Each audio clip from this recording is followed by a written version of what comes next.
Hey, good afternoon or good evening, depending on your location, and welcome to the Roundtable Multi-Stakeholder Collaboration, a catalyst for an inclusive sustainable development as part of AUC School of Business 2022 Forum. My name is Ahmed Abdelmegid, Associate Professor of Accounting at the School of Business and the moderator for this session. Along the lines of the African proverb, it takes a village to raise a child. It also takes a wide and diverse spectrum of stakeholders to support sustainable, inclusive, and impactful development. While sustainable development is universally important, it is even more crucial for Africa with both its extensive challenges and opportunities. We all are seeing a spike in the intensity of conversation and actions regarding ESG and SDGs, from equality to climate action, to quality of education, to alleviation of poverty. But these noble causes can only turn into tangible actions through balanced and coordinated efforts among academia, businesses, governments, civic society, and relevant networks and platforms. An example of this is the upcoming COP27, which will be hosted by Egypt this year, with highly anticipated political, economic, and of course, environmental implications for Egypt, Africa, and beyond. In this roundtable, speakers will share their insights on how different entities could work together towards putting plans and objectives into actions with one clear yet far from easy goal, which is better lives for people. It is my pleasure to introduce our esteemed speakers, and I will go in alphabetical first name. Mr. Ayman Ismail, Partner, Chairman and CEO, DMG, Mountain View, and Chairman of the UN Global Compact Network of Egypt. Dr. Dina Jamali, Dean College of Business Administration, University of Sharjah, UAE. Ms. Emily Waita, Africa Public Affairs Director, Coca-Cola Africa and Kenya. Dr. Guy Medvi, Acting Director, School of Climate Studies, Distinguished Professor, Department of Botany and Zoology in Stellenbosch University. Dr. Jean Foster Pedley, Dean and Director of Henley Business School in Africa, South Africa. And last but not least, Dr. Leila Skandar, former Minister of State for Environment Affairs, Government of Egypt, and founder of CID Consulting. I would like also to remind the participants that to use the Q&A feature on their screen.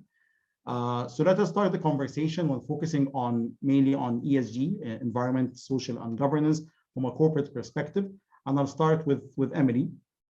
So Emily, why are we seeing this increase in intensity in ESG narratives on boards and among business leaders, and what does this mean for Africa? So thank you very much, Dr. Ahmed, and I'm really glad to be here today as part of this distinguished panel, as well as the esteemed audience, and I look forward to the conversations. So swiftly into the environment, social, and governance buzzword that has been trending for a while now. The reason we are seeing an increase in intensity in narratives of boards and business leaders is primarily because the world over must today navigate very complex and challenging landscape than we did a few years ago. And even when you come down to Africa, the combination of globalization, climate change, I think you've seen a lot of social activism, consumer awareness, and the threats and opportunities that we now face across the world demand a very different mindset. And these are things we used to dismiss in the past, but we cannot do so anymore. And I know just as we started this session, the video highlighted some of the implications of the 2020 pandemic and the need for business to appreciate the new normal and to build back better. So if you think back to the pandemic, it has highlighted so many systemic failings, not just as countries, but also in our workplaces. It has pushed us over the technology tipping point. I think just being on this Zoom call is a reality that we now will face going forward. It has proven that in many ways, what scientists have told us over time about climate change is now happening. It has magnified issues around social justice, the future of work, health, and how employees and communities are treated in Africa. I think very obvious for us on the continent as well is the implications it's had for business, poverty, women, education. And as if that's not enough, we are now in the middle of another geopolitical undertone or turmoil, and it's having very real implications on import and export, supply chains, And as you already know, there are currency fluctuations and changes in fuel prices, which begs the question, how do we make ourselves sustainable going into the future? But despite all this, it has also offered us opportunities. I think, as you've had in the previous World Economic Forums and in the UN SDG meetings, you hear a lot around reimagining our future and building back better. And I think the undertone for this is we can transform and shift our thinking into action. And we need to look at everything we do with a new lens, including the Sustainable Development Goals and ESG areas that particularly institutions such as ourselves were working on prior to the pandemic. What is a priority now may have changed. The other thing is that the pandemic has had an impact on almost all the 17 Sustainable Development Goals. And we know this is a very comprehensive analysis of what we should look at from an ESG perspective. So if we take the example of SDG 13 around climate action, we've seen that there's been an unprecedented rush, even on the continent, to introduce regulations that impose costs on greenhouse gas emissions and other unsustainable business practices that could see companies that don't comply face a lot of fines or risk paying higher taxes. If we look in particular on the relevance of ESG to Africa, and there's so many ways, I mean, it could take us a whole day just to look at the opportunities that this brings for us.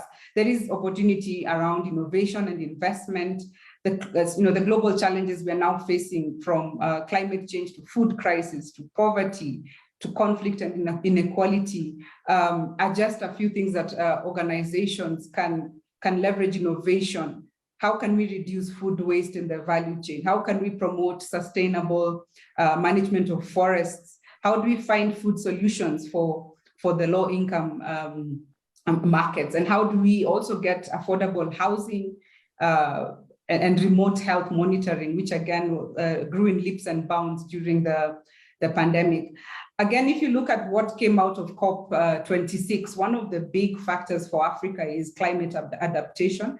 And for climate adaptation to work, we have to think differently, and a lot of financing will be required. So if organizations do not already embrace the Sustainable Development Goals or demonstrate that they are ESG savvy, what's going to happen is that they will miss out on the opportunity for financing to get a lot of these things moving. So in a nutshell, the biggest risks that we used to talk about 10 years ago are now here today.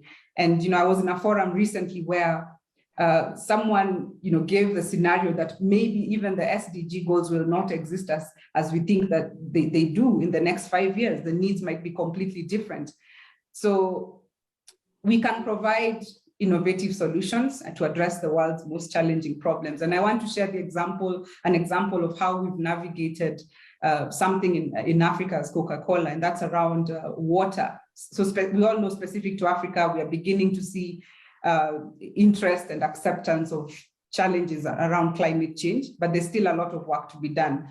African countries have started to adopt policy and regulations, and even the CFTA, the Continental Free Trade Area, has a green agenda, as its success significantly relies solely on this.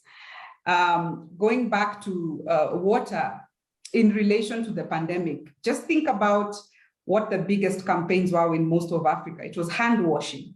And it became very real that there was not enough water to go around and for people to practice hand washing, and may have contributed to some of the prevalence rate or the spread of COVID. Now, how can you do business in an environment where simple hand washing is a mammoth task? If you look at our business, water is the first ingredient in most of our beverages. It's central to our long-term success. So if we have to make any more investments in Africa or grow in Africa, we have to play a role in ensuring that water is being used sustainably, not just within our business, which we've learned to do very well, but also help communities improve in how they interact with these finite natural resources. I'll stop there, and I'll probably weigh in at the end of this call. Thank you. Thank you very much, Emily, for these insights. And let me go to Ayman.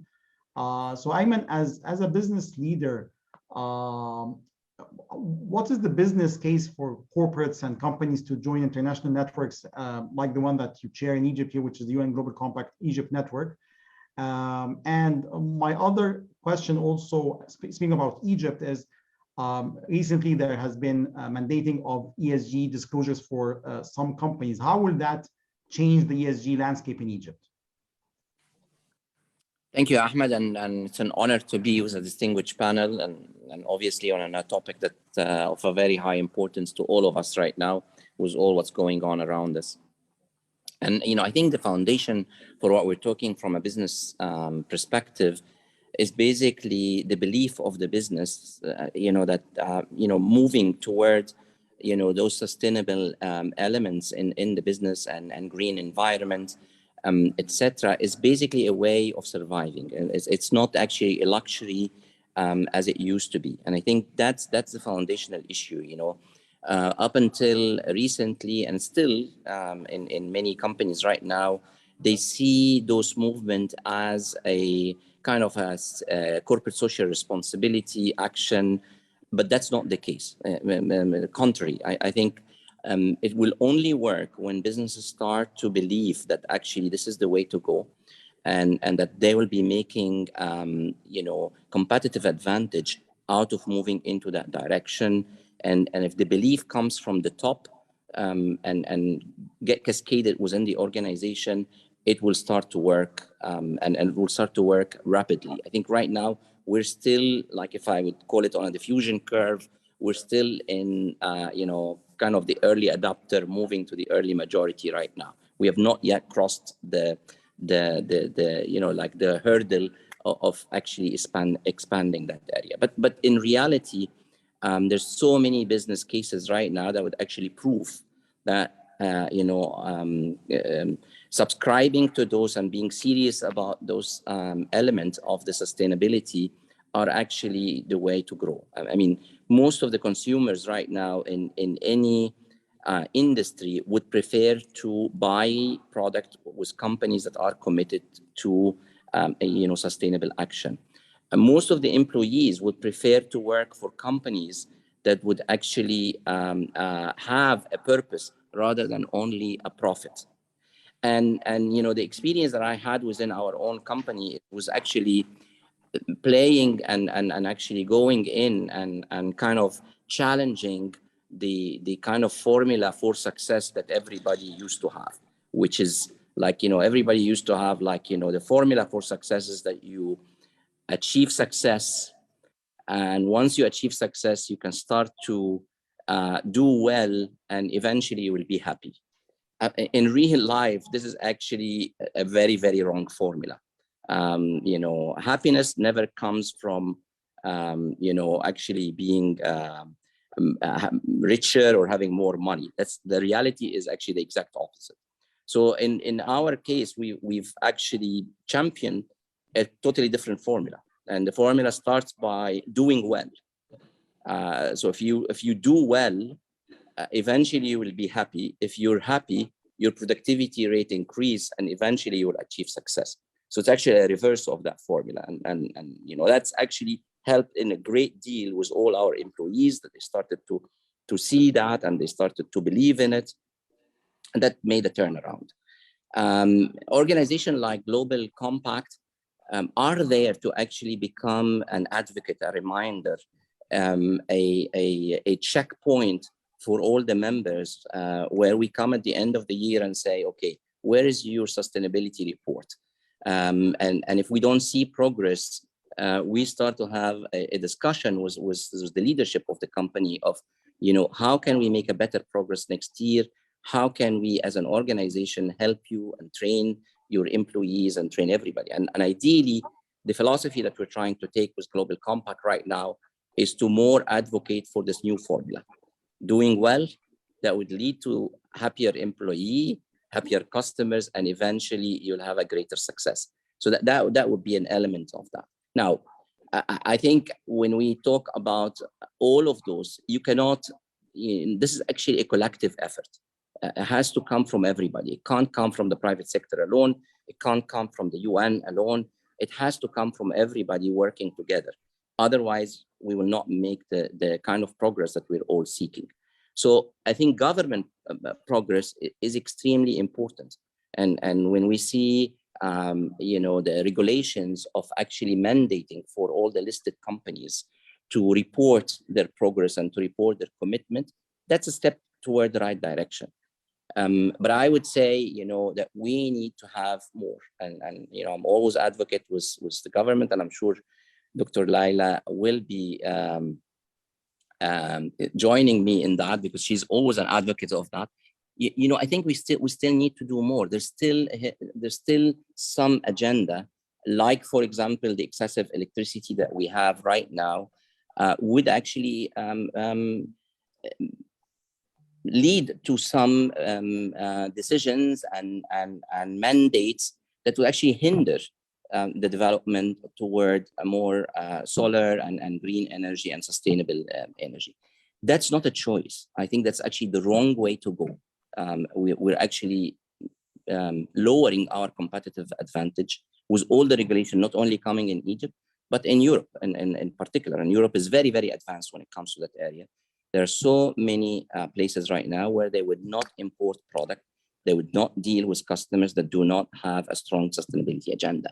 So I think, again, we all need to work together. And I think, while the government is taking some serious and good steps, and, actually being the host of COP27 is actually a whole, this is a huge commitment, from a country. We have to show really action. And I think for all of us that are a believer in that area, and I don't know how there's still people questioning, the importance of that. But again, I think for all of us, we need to work together to utilize that opportunity to make a bigger sell on that. Basically, that's a mandate that everybody has to subscribe to. Thank you very much, Ayman. So very clear input from the corporate side about why is it beneficial even for the companies themselves to subscribe to these principles and these practices. So let us move to another group of stakeholders, which is academic institutions, and see their role in the area of sustainable development. And let me start with Dean Jamali. So in your opinion, what is really the role of academic institutions in general and business schools in particular when it comes to sustainable development? So thank you also. It's an honor to be with you today and to be part of this panel on a topic that I'm really passionate about. And I'd like to start by saying that I'm leveraging on my experience as president of a UN Global Compact Network for Lebanon for the past 5 years, but also as a core member of the Global Council for UN Prime, the UN Principles of Responsible Management Education, and currently as the Dean of a College of Business. I believe that business schools have a very important role to play to produce responsible leaders of tomorrow who think differently and interact differently and are able to embrace and make progress in relation to the Sustainable Development Goals. The business schools are particularly well positioned for this mission because they are able to connect different players within the ecosystem. And this is something that we have done and enacted in practice at the College of Business here in the UAE, where we've connected. We have a yearly youth sustainability competition and an international forum on sustainable development and sustainable innovations. Both have been a great success. We do them in collaboration with chambers of commerce, with industry, with other universities, and with the BIA as a key partner. So I think that business schools have a key role to play to bridge the gap with different players within the ecosystem, and also to nurture this culture of responsibility among our students who are the future leaders of tomorrow. I think this is a mandate that and a big responsibility on our shoulders, because we need a different breed of leaders who really passionately embrace and understand and embrace sustainability and are able to make a difference in that space. I want to comment also on something that Emily said that really speaks to the crux of the issue. We know that the UN 2030 agenda was launched by the UN. It's a very comprehensive visionary agenda comprising of 17 goals for sustainable development to alleviate poverty and hunger and disease and fear and want and violence, and to leave no one behind, to respect human rights and human dignity and promote equality and justice. But today, unfortunately, if we look at where we stand in relation to the UN 2030 agenda, and I'll give just a few examples, we need 257 years in order to close the economic gender gap, 257 years. Today, every year we throw 8 million tons of plastic in our oceans. Today, 1 in 10 children are forced to work, and child labor is still pervasive. And we have global warming that is increasing significantly. And I think we will tackle this. And the pandemic, the COVID-19 has made this so much worse, because with the pandemic, we have at least 500 million full-time jobs that were lost, and the GDP of developing countries has been affected, and 71 million people have been pushed back into poverty.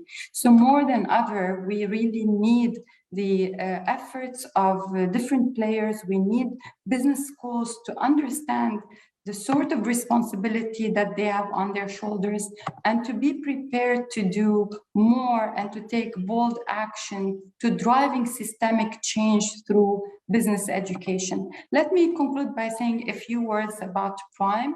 I think PRIME, the UN Principles of Responsible Management Education, is another initiative. It's a sister initiative to the UN Global Compact.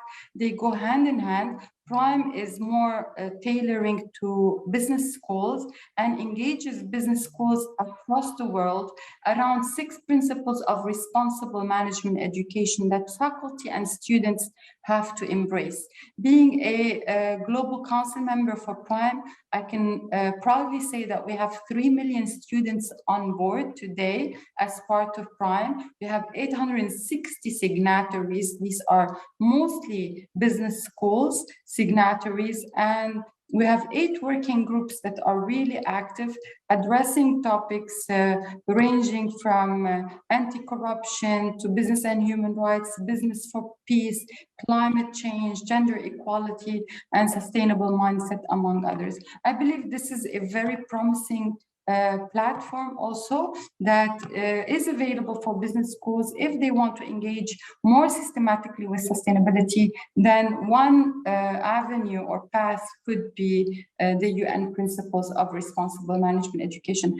Finally, through the UN Global Compact, going back to Ayman and having worked with the UN Global Compact Network of Lebanon for 5 years, and this was really a fantastic experience. I think also the UN Global Compact has a very interesting role to bridge different players, because it can also include business schools. So I want to conclude with what I started with. For us to make progress, collaboration is key. Collaboration is the partnerships and collaboration, because what we've learned is that progress will not happen with players acting in silos. So it cannot be the private sector acting alone. It cannot be governments acting alone. It cannot be civil society acting alone. And it cannot be business schools. The more we can bring these players together and coalesce these efforts, the more like we have a chance to make progress. And as I said, it is very alarming where we stand today. Not only are we behind, we are probably 65 years behind schedule to achieve the 17 Sustainable Development Goals and the UN 2030 Agenda. I will leave it here, and of course, I'm happy to come back to Roundtable at the end. Thank you very much, Dima. And these are alarming numbers that I think even further emphasizes the importance of why companies and every person actually should, companies and academic institutions should actually subscribe to and believe more in these goals and practices. So I'll take what you mentioned, and I'll go to Dean Foster Pedley from South Africa, and to zoom in on Africa and ask him, so Dean Foster Pedley, I mean, in terms of academic institution, how or what can they do to remain relevant and to have an impactful role, especially in shaping the future of Africa? We always talk about the future of Africa in light of these SDGs and the emerging trends of ESGs. So what can we do as business schools in Africa to improve or to enhance the future of Africa? Well, thank you very much indeed, and to my very learned prelocutors on this, who have said everything that needs to be said that's rational and sensible. I'd like to take a slightly different perspective because I'm at the end, and I'd like to talk very simply about the issue actually that Dima raised in the last moment. We're so far behind. You know, we all know we're facing such a tragedy in Ukraine at the moment, and we have seen the massive international response towards that. Things happening in the EU, whether we like them or not, people coming together, actions happening, responses happening, because people are seeing a really human tragedy evolving in front of them. And of course, it's not like that with climate science and what's going on, because we're not seeing it in the same way. I have this sort of horror of people standing around a big problem and talking it to death. I think there's a great endorphin rush in describing a problem beautifully. So we all discuss it and then we walk away and we think, yes, we described that problem, it was perfect, but the problem is never solved. And that's the issue we're facing here. So I'm going to say that in my view, business schools have two particular roles. One is the role of common sense and logic and of the thermostat and keeping the temperature the same, being rational and coherent and organized, and helping businesses do that part of their function, which if you look at the design thinking cycle, it starts with invention, it settles down into methods, and then you factorify it into all this really excellent organization that monetizes your great idea. The trouble is that those ideas become irrelevant. They might become reliable, they become irrelevant. And the question I have is, are those SDG goals, framed as they are they irrelevant now? Have we moved on beyond them? They're very powerful. Are the business schools overly focused in maintaining the status quo rather than radically challenge a problem which is overtaking us really fast, and we feel it all around the world now, and not taking its role of being the people who challenge the system? So if you look at somebody like Colin Mayer, who's a professor at Said Business School, he wrote a tremendous book called Prosperity. And Colin is a very, very clever man, like the people we have on this panel now. And his thesis, if you like, is that corporate law is no longer fit for purpose. The whole Milton Friedman kind of idea of the stakeholder management and the shareholder management, etc., capitalism is in a sense under some sort of scrutiny and challenge. And are we not like the fish that are swimming in the water, describing the water, when it's time for us to become amphibians and get out of the water of the very system we've created for 50, however many years it is, of a sort of capitalism that's focused on competitive advantage and profit rather than prosperity as its heart? Very much like Eamon was saying earlier. Shouldn't we be leading the dialogue and creating the language for the different forms of economic activity, like Kate Raworth has done in her conversation about donut economics, where that model in itself is talking a lot more about the boundaries of the kind of the ecological ceiling we have to keep within and the social foundation. There's a ring where we're pushing into the ecological system. We are not allowing businesses to suffer the consequences of crossing those boundaries. So the governments and the people have to take over those consequences. And we're also not building the social foundation. So when you talk about Africa, we have such inequity, the highest Gini coefficient in the world in South Africa, that we have massive poverty and people disenfranchised and separate. But that's a reflection and a mirror, if you like, of what's going on in other parts of the world. So I don't think we can avoid the absolute necessity to become activists now. And while activism was a dirty word, they're the people who are destroying so much. You know, the point of activism is that we're always stuck between legality and legitimacy. There are laws that become illegitimate. And in fact, you know, Martin Luther King, I think, said himself, he said there are two types of laws, just and unjust. So obey the just laws, but you have a moral responsibility to disobey unjust laws. And I would ask if business schools are actually challenging the very precepts and governance issues that they believe so strongly create sanity, when in fact they are creating insanity. And is it not time that we attack this hard and we stimulated the corporate activism and the active CEO and the activist academics to really push through the boundary and become leaders before, as Dima says, we are completely overtaken in a tide of temperature and water when it affects our lives. So excuse that rant, but that I thought I would position this slightly differently for the sake of very painful academic arguments, and I expect us to fight about this. Thank you very much. Thank you very much. So we talked about the corporate side, we talked about the academic side or academia. Now let us focus more on climate change and COP27. So I'll, Professor Guy, and this is your area of expertise, you know, climate challenges faced by Africa. You know, how can efforts, careful coordinated efforts address them, bring in science, the business, the policy making, the culture, in actually producing implementable solutions that could really make an impact? Thanks very much for inviting me. It's a really great honor to be sitting in this panel. Really fantastic, and I think all the previous speakers have made some awesome points. In fact, I'm changing a little bit what I'm going to say based on, especially Dima. I fully agree. Incrementalism is not going to get us to a solution. We can't wait 257 years for anything to happen. Justice delayed is justice denied.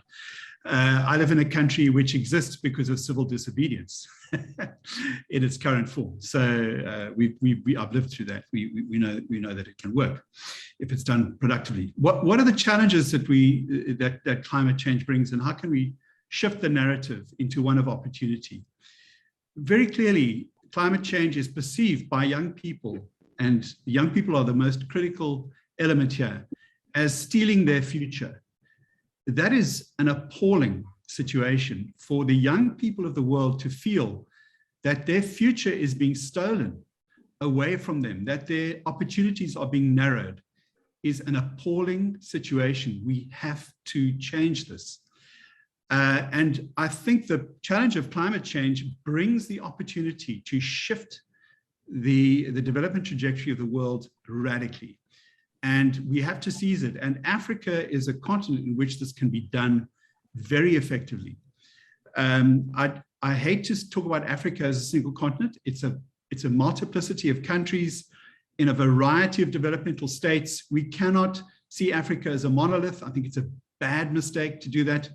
There are plenty of countries in different states of development with different legacies, histories, cultures. We need to be more nuanced in that. But nonetheless, as a whole, going against what I've just said, I think there are vast opportunities in Africa to shift this narrative from one of risk and threat to one of opportunity and a new way of doing things, not incrementally, but by leapfrog. So the big threats we face in Africa is that climate change threatens our development trajectory. The traditional development trajectory cannot be one that Africa follows. We've got to find a new way. And the technology is there now.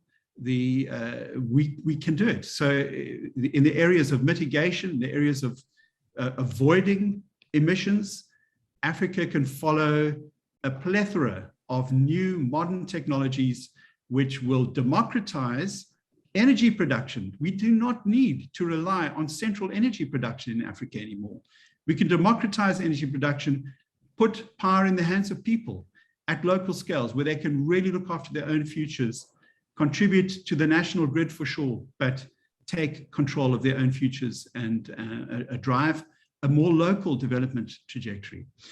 In the area of adaptation, we can, there are plenty of technologies that we can follow to allow people to develop land, use, to develop the use of wildlife, the use of water, the use of all these resources in more sustainable ways. And we here on this continent could be a real template for how to do that without having to rejig existing economies that much. We can build new economies based on a wide range of new technologies in both the mitigation and the adaptation space.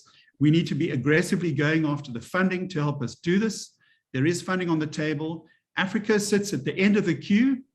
If you look at the analysis from the recent IPCC Working Group 2 report, less than 5% of international funding is coming into Africa for climate-related issues.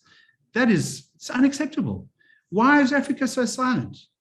We've really got to, and COP27 is a fantastic opportunity for us to raise our voice and to start to make a much stronger demands on the international community. Finally, business schools, economics, we need to start, I really think we need to start teaching new economics and properly teaching how sovereign countries with sovereign currencies do not need to borrow money to develop. It's a misnomer. We do not need to rely on taxes to pay for development. That is a misunderstanding of how fiat currencies work. We are missing the biggest opportunity that was offered to us by coming off the gold standard and adopting fiat currency policies around the world, which releases us from this ridiculous constraint of you can't pay for it, you don't have enough money. Because if you, as a government, central government, facilitate and build an enabling environment in which you can provide money, the resource that encourages people to work, to earn, and to be productive, you can build a vibrant economy, and you don't have to borrow from the World Bank or anybody else. You will attract your investors, you will attract investors into your country. So that's why I have to say, I think we've got to shift the narrative. Let's wake up as African people and start to understand economics, money better, and the way to manage our economies. Thanks very much. Thank you very much, Guy. And you mentioned, of course, COP27 and its importance, and that's the nice segue to Dr. Laila. So Dr. Laila, what is the significance really of COP27, not just for Egypt, but for Africa? And how can we maintain the momentum post COP27? Everybody's talking about COP27 and the excitement is very high, but how can we guarantee that this will continue post COP27? And with the whole narrative and discussion about climate change, there is, of course, the possibility of greenwashing practices. What could be done to minimize that? Thank you, Dr. Ahmed. So in the same vein as the prior two speakers spoke, it's being called the Africa COP. So how are we going to talk differently, present different models, demand different things, and be activists? If it is truly the Africa COP, we cannot allow business as usual and have national representatives present the NDCs, the nationally determined contributions, just that. And then we have the private sector coming in to sell us green hydrogen or whatever, like what happened in Glasgow, with the first plenary after ministers was the green hydrogen private sector commercial entities. What's going on here? So this is an Africa COP. Okay, let me tell you what greenwashing will look like. It's not going to be about a company submitting a report substantiated by GRI standards and criteria. No. This is an infant's game. Now the game is much bigger and much more serious, because you have, let me give an example from the oceans. The oceans are the lung of the world. If we destroy the sea, we are doing it, then we won't be able to breathe, neither the land nor the humans nor anything. We're dumping plastics to the tune of 11 million tons in the ocean, right? So everybody's saying, who's going to pay for it? And some of them say governments, because they're managing their waste poorly, the shipping companies, All right, but here's a real ESG model. We might want to start teaching in our business schools to get ready for COP, for the real Africa talk, i.e. companies that produce packaging materials generate business revenue to the tune of $400 billion a year. The cost of cleaning up the ocean is 100 billion, i.e. 25% of their turnover. Well, excuse me, wouldn't a real ESG mean that they have to spend that 100 billion, 25% of their revenues on cleaning up their own trash? Excuse the crude words, but this is now going to become the pro-COP ESG standards. It's not about, did you put in the right bulbs? Did you do energy saving this? Did you conserve water? Did you treat your employees well? No. This is a child's play. It's going to become more serious. Then look at the other, even more serious, is the carbon trading markets. This is another whole area where we have to really monitor who's selling what credits, claiming to have done what exactly, verified by whom exactly, and getting how much money to avoid reducing their footprint. Carbon markets, it's supposed to be a way to help companies defer, because you can't change overnight. Fine, granted. But is it to defer or to avoid altogether? Because the impact of buying your way out of your obligation, that is the real greenwashing. But they will report on GRI standards. They've gone through the whole menu of ESG standards, and they will get a check, a pass. But in the global COP27 Africa context, no, they haven't. They have continued to destroy our livelihoods. We are losing our land in the Delta. We are going to go hungry and poor, and the destitution that is happening to us is because of their reluctance to be a true steward of this planet that they are destroying. ESG will take on an entirely different dimension. It should. And we as business schools and people who understand what's going on behind the scenes have to be the activists to do this.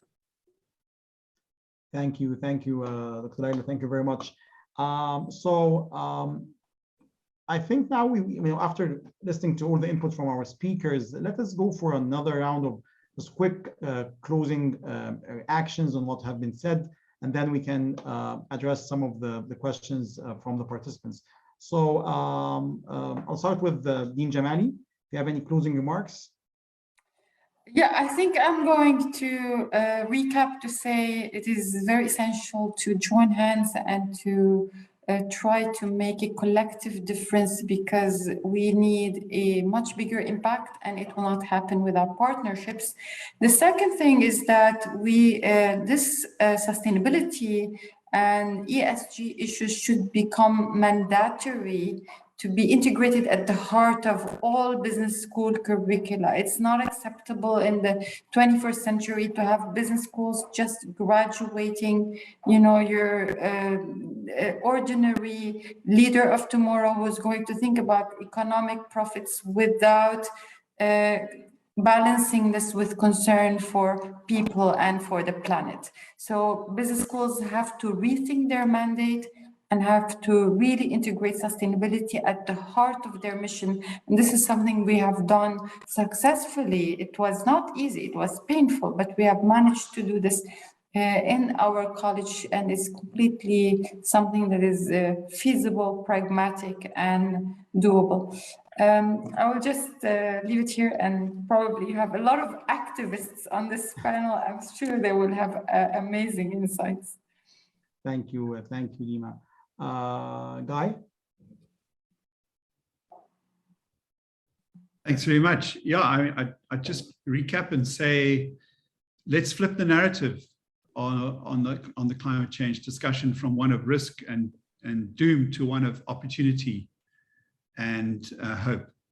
And let's stop the corporate interests from blocking progress. If you saw what happened with Joe Biden's nominee to a critical role in corporate oversight in the US, it was blocked because of her views on climate change. This is just wrong. We've got to switch this narrative from one of threat to one of hope, opportunity, and open up opportunities for the youth, the young people of today. We can't let them live in despair. Thank you, Guy. Back to you, Dr. Laila. So as I was saying, the greenwashing that we need to watch out for is different. So we might start now by defining new standards that we would like to see in what is called ESG. Forget the old ones, they're old, khalas, they don't apply. And then start also applying these to the carbon trading market and banks. Do you know that many of the global disasters on pipelines and oil transporting ships and mining and coal have been financed by banks that have passed ESG standards? Can you believe that? So, I mean, ESG, they're turning it into a sham, which is a shame. It began as a good thing. Global Compact was voluntary. The Equator Principles were also voluntary. Then came ESG, and then we set up standards, but there are so many standards, and actually nobody's really verifying them. There's no police woman or policeman to say this ESG standard is accurate and has been verified. We have to do that. But now I'm suggesting that we scratch all of the old ESG concepts and start with new ones that are about climate justice. Not climate, reduction of global warming. That's such a commercial approach. Climate justice. Why? Who has given them license to impoverish 2/3 of the world for decades so that they can enjoy high living standards?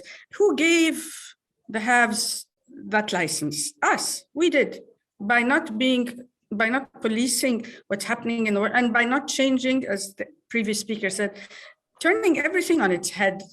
You just cannot go into COP27 accepting the old established definitions of ESG and pretending like, oh yeah, they passed that one, so they're compliant and everything's fine. It's not, because 2/3 of the world's population are poor. They go to bed hungry. Is that ethical?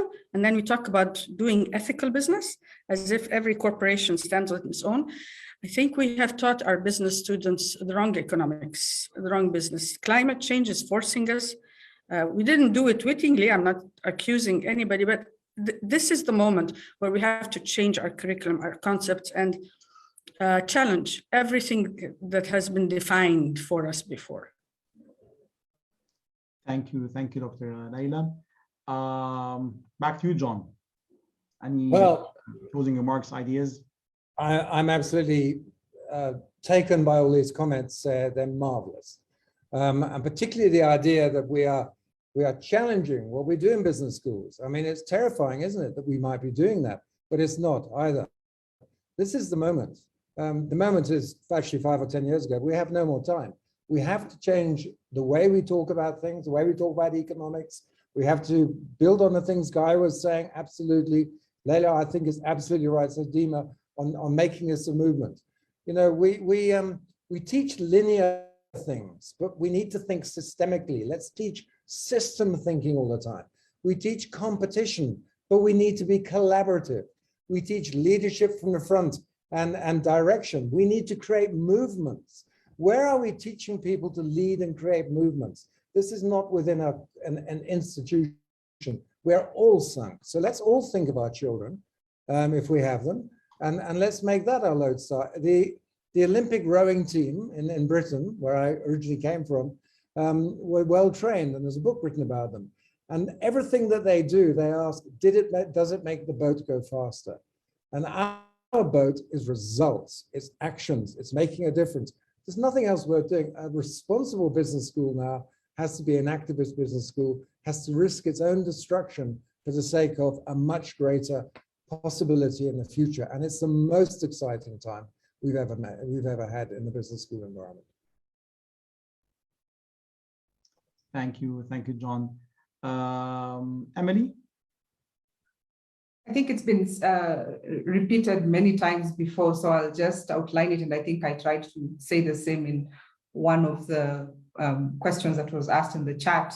I still lean back on collaboration. And I think that it's very unlikely that any entity, any company, any institution can solve the scale and nature of the challenges that we have. And I think we all need to address this and not sit in our own corners trying to fix everything on our own. We need to identify collaboration opportunities with governments, with private sector, with communities, with institutions like yourselves, nonprofit organizations, and to achieve scale. In the course of the pandemic, there were so many non-typical collaborations that happened, and which at times broke through the bureaucratic delays that when you're dealing with the problems of such scale that organizations go through. Organizations that often would never sit on the same table during the crisis sat together. Another example is what's going on in Ukraine. And I think we don't have to wait for the crisis to happen. We have learned a lot, and we need to take that knowledge and make it happen. Thank you, Emily. Ayman? Thank you, Ahmed. I think it's mostly said, but I would say, like, it's time for a big leap, and it's not anymore enough to do some incremental steps. And big leaps don't happen by themselves. And I guess like right now, if we want to really commit to that big leap, I think from a corporate point of view, the definition needs to be redefined. I think we should not allow people to talk about those initiatives as part of their corporate social responsibility anymore. I think that's actually not acceptable. I think people need to understand that that's actually a price of entry, a price to exist. And if you're actually doing well at them, you create a competitive advantage. And we can do that by, more advocacy and education and awareness, and actually make even the end user aware of and expose those companies to what are they doing to the environment, to all the commitment that the UN has on the SDG, because it's not anymore a luxury, and the corporate, being the profit generator, has a much bigger role to play than ever before. And again, allowing them to get away with shortcuts is not anymore acceptable. And I think that takes me to the next point. I think it actually calls for a much stronger collaboration across all the entities. And I still think that we have a long way to go. Even, when I sit on UN Global Compact and I see other entities, so many times I see more competition than collaboration, and people wants to take the credit rather than collaborating together. I mean, this is not going to cut it. I mean, it is not a competition of who have been able to create a more impact, because none of us can create an impact alone. We can only create a bigger impact if we collaborate together. And there's enough room for all of us to work. So I would say that we should be more united, and I'd love to see, like, the passion that we had in this call into the action of all of us collaborating together. So I think there should be more passion in the action. I think academia needs to revise, their kind of syllabus, and actually, are we really producing leaders that are not questioning those initiatives anymore? I think academia today needs to make sure that people are not graduating doubting that. I mean, it is not anymore an option to doubt those initiatives. So I think academia needs to look at the syllabus, needs to look at all of them, and make sure that part of what we are teaching people is making sure that they are graduating committed to that. Last but not least, I think the government across the world needs to be more committed, and the commitment will come from allowing them to see the benefit that they will get out of that, using some pressure, honestly, from IMF, from all the UN, from all those entities, to sort of say, guys, you really need to commit to that as part of growing your economy. So I think if we do that, I think that could actually give us the leap that we need to climb up in the diffusion curve. And once we get to the early majority, I think it will take care of itself.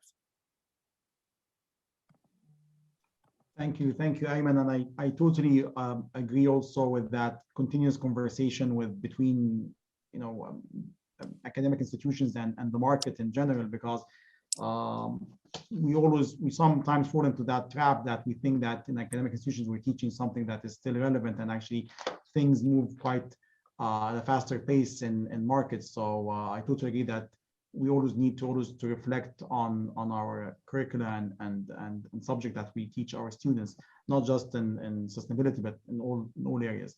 I think Guy, you had your hand up. I just wanted to respond briefly and say that the reason corporates are put under pressure to cut corners is a shareholder profit. So corporates serve shareholders, and corporates have become so wealthy and so powerful that they generally have substantive power in government. And so democracy has been somewhat captured by corporate interests.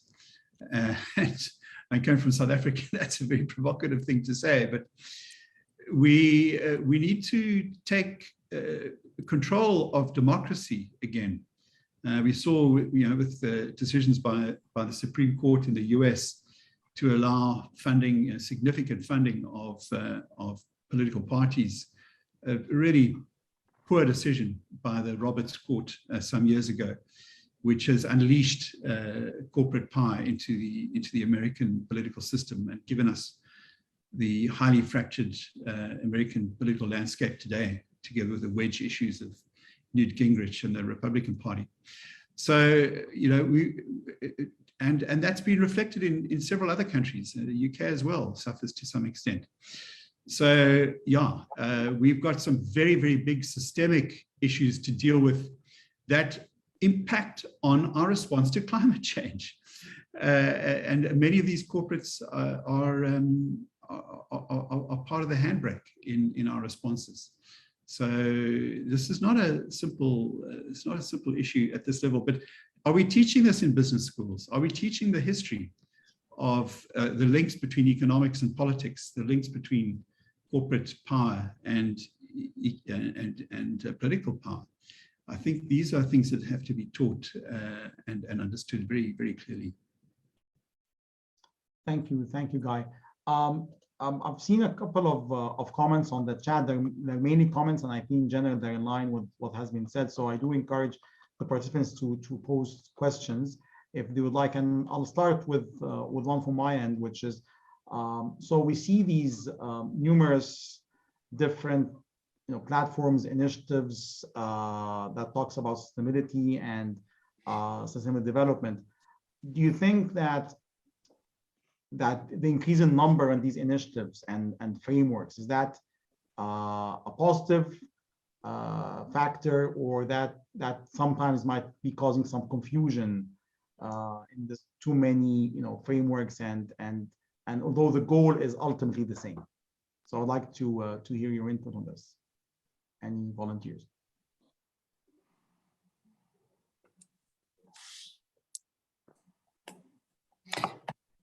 Anyone? Generally, I do find them to be complementary.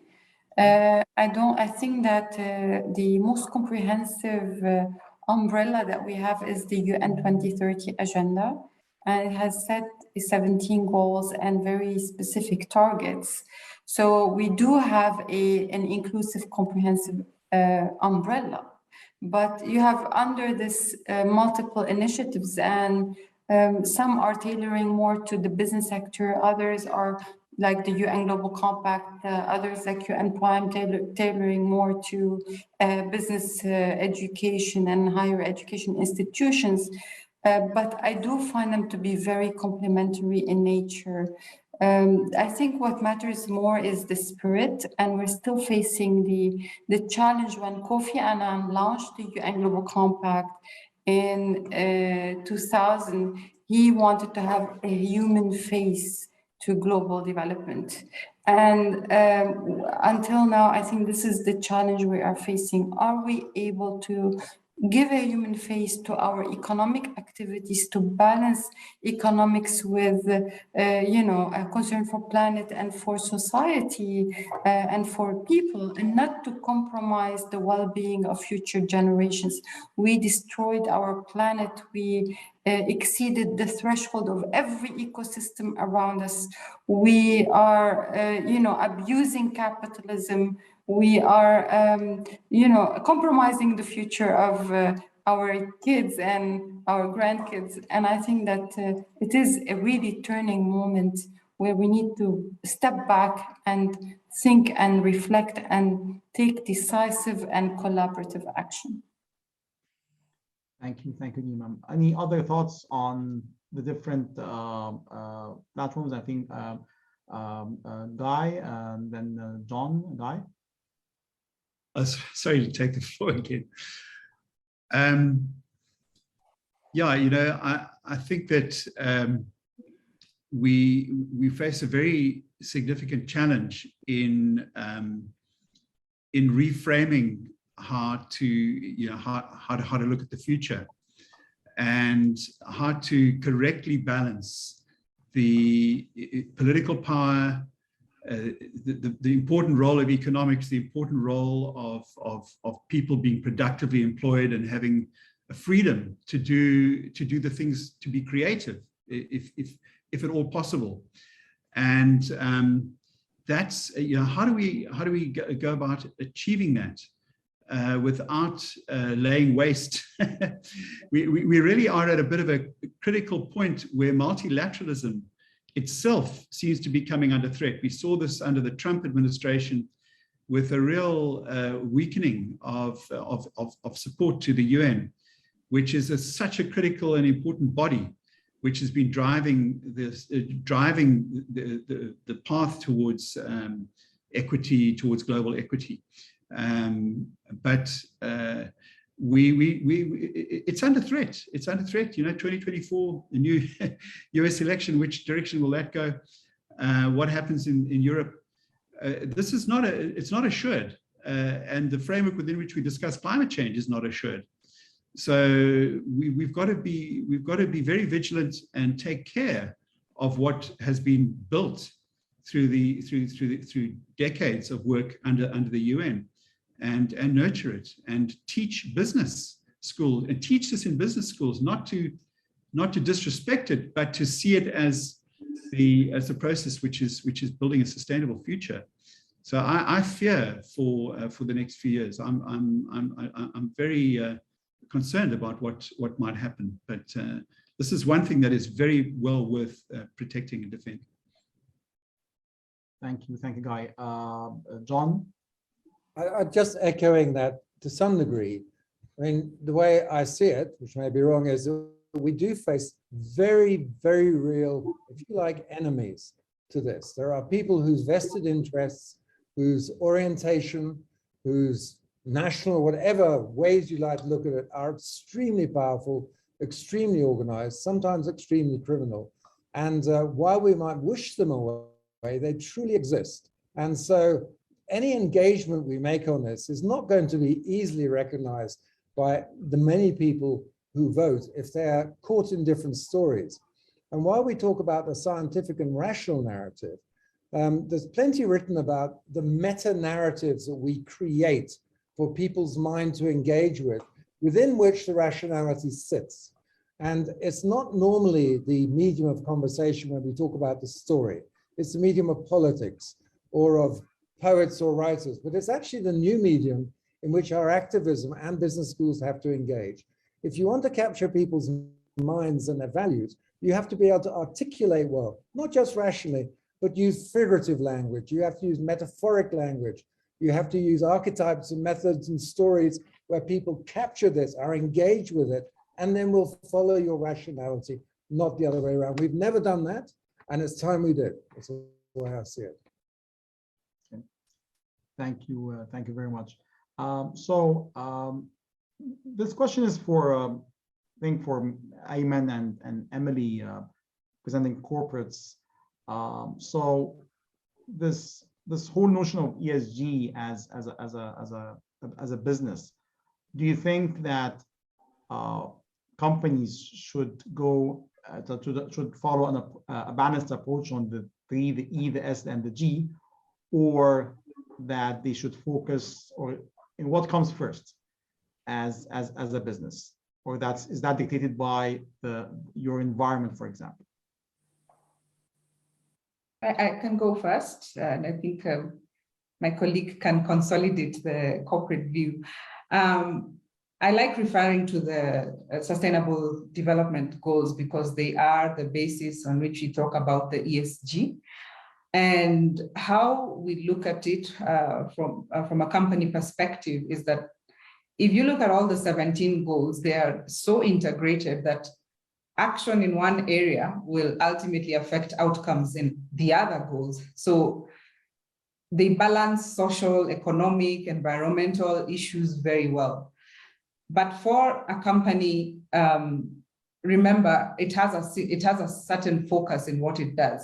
So the advice is, or rather what we choose to do, is to pick areas where we can have the most impact. And it's often the area where we also are skilled to operate in. So in our case, we need water to make our beverages.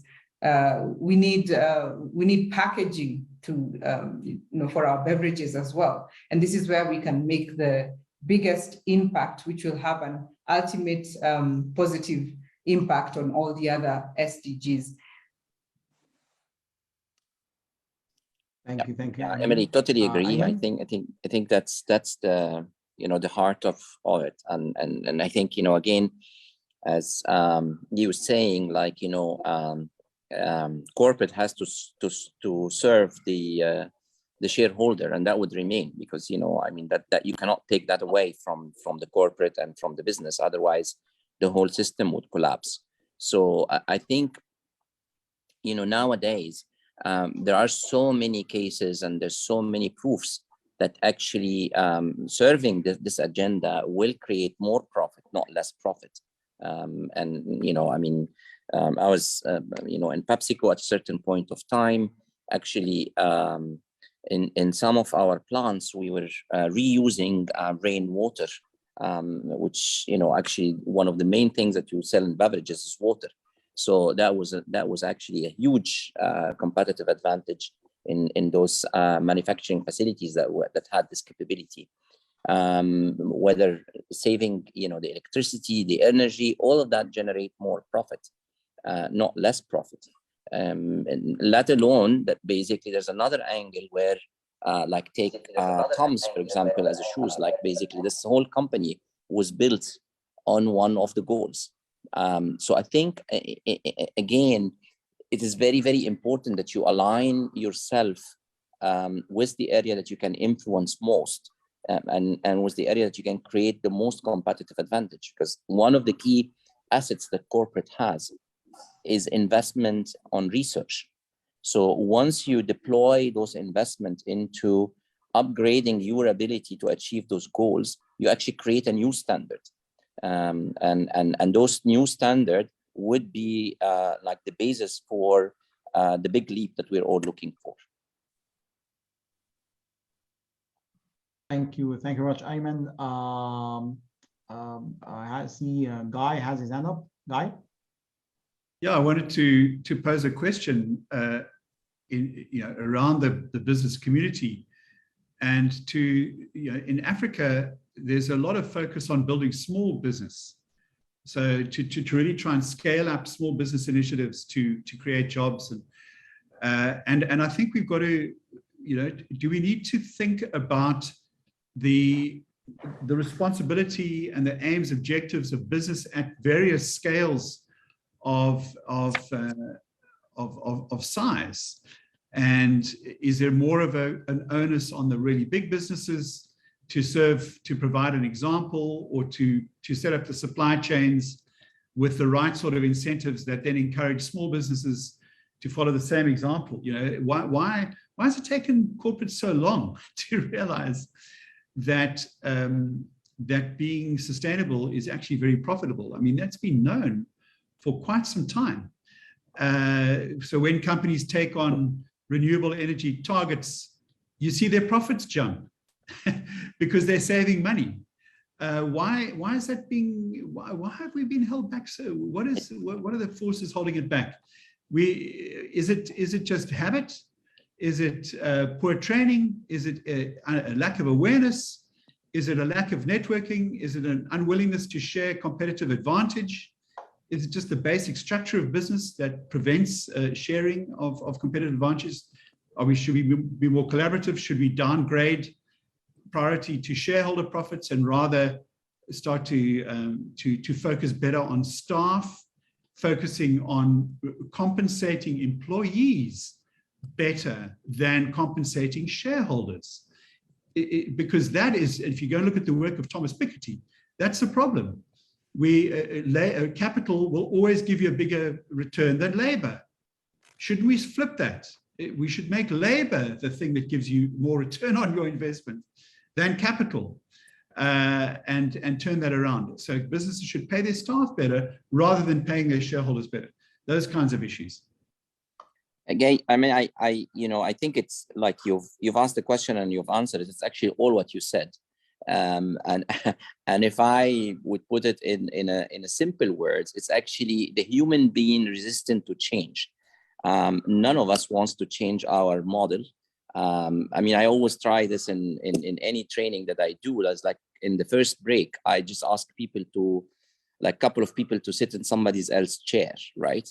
And then all of a sudden, you get this guy who's extremely annoyed that somebody's sitting in his chair. It's not his chair. He's only sat on that chair for 1 hour, and all of a sudden it's his chair. So actually, I mean, we are built to resist change, right?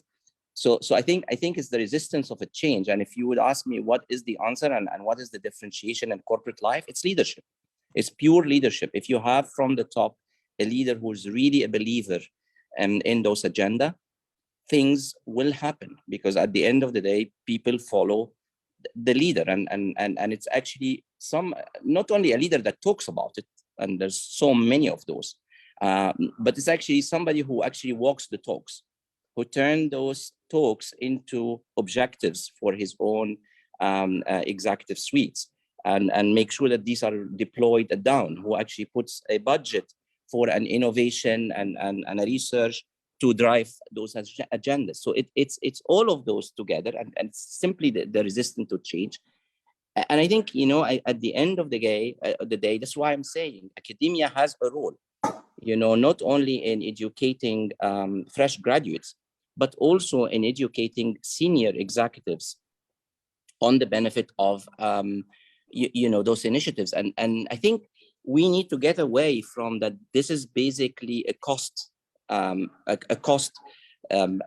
addition, rather than it's actually a competitive advantage and a cost saving. At the end of the day, we do not want business to give up profit, because profit is actually the reason for sustainability. That's why NGOs, they don't run faster. They actually, there comes a time where they're not able to produce as much as what the business produce. So profitability is extremely important, and we should celebrate it.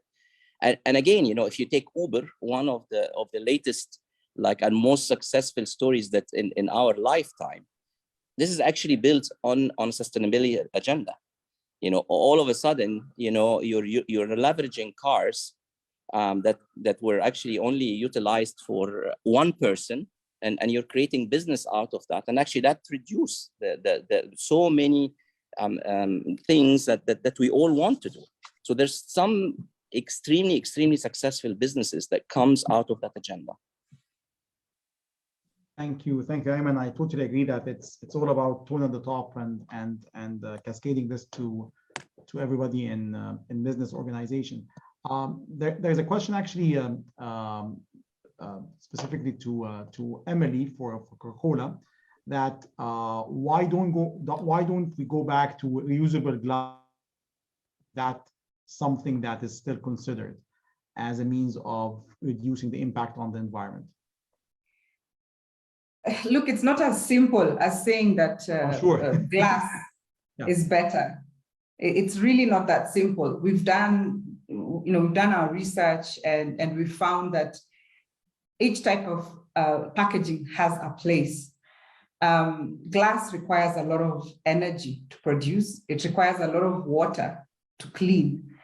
And even though you find in a lot of our markets, especially in Africa, more than 50% of packaging is actually glass, it comes with the consequence of the high cost of managing water. And also in the supply chain, the responsibility on energy efficiencies. So it's not as, we believe that the many types of packaging that exist have a role to play in delivering, whether it's food, beverages, medication, and that includes plastic, glass, aluminum.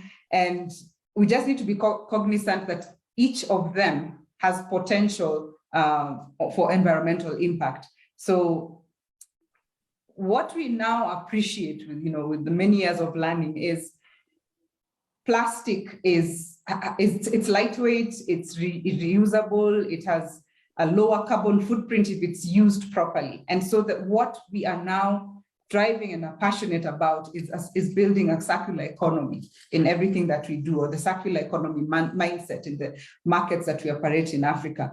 I think 2 weeks ago, you must have seen, it was a historic day here in Nairobi when during the UN Environment Assembly, the Global Plastics Treaty was signed, which now means nations have agreed to a legally binding agreement around plastic. And so this will really turn the way forward on how we manage plastic. Here in Kenya, we have one of the most comprehensive circular economy bills currently sitting in Parliament. And this is so important for us because when we started the journey of recycling plastic in this country, it has been a very tough one.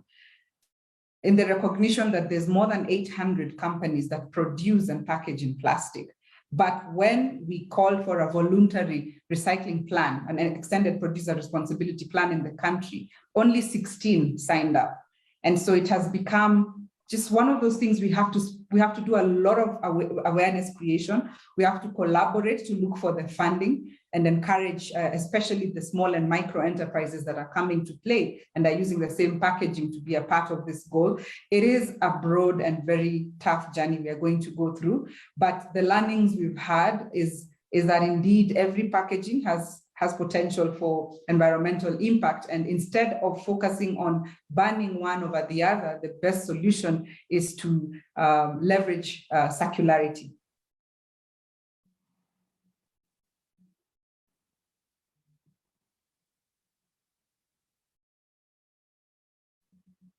I think our host has gone off there, so I think that's you, Guy.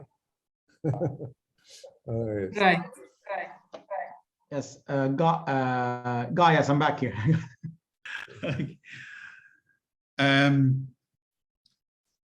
Yeah, I've got so many thoughts racing, racing through my head.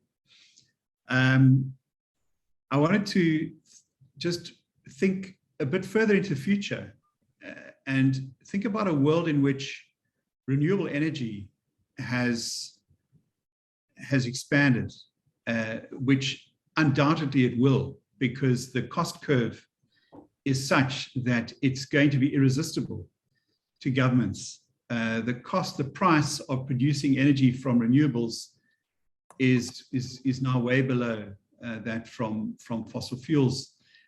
And our experience in disruptive innovation is that this technology will rip through economies, including in Africa. We see it with the take-up of electric cars in parts of Europe now, where they outnumber ICE engines. And so let's think of a world where renewable energy is widespread. Energy is essentially free, or at least extremely cheap, but essentially free.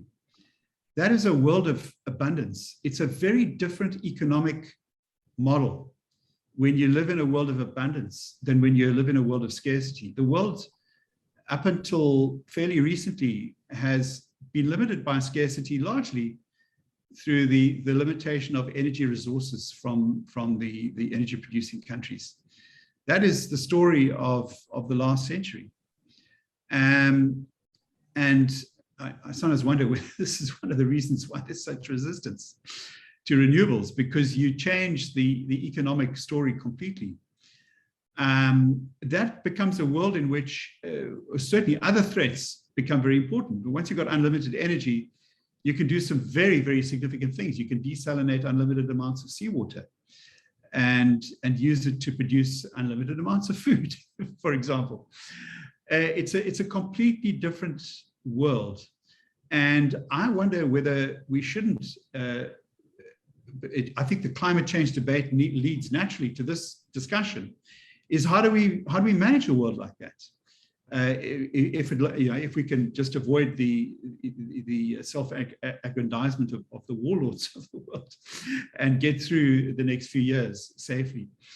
But I think it's a very interesting question, and I think it's an important one, and I think economists and business schools have to engage with this, because that looks like one of the potential future scenarios. And we need to get ready for it so that we can take full advantage of it and not end up going off on another tangent that exceeds other planetary boundaries. Anyway, I just put that to you as a really forward-looking concept.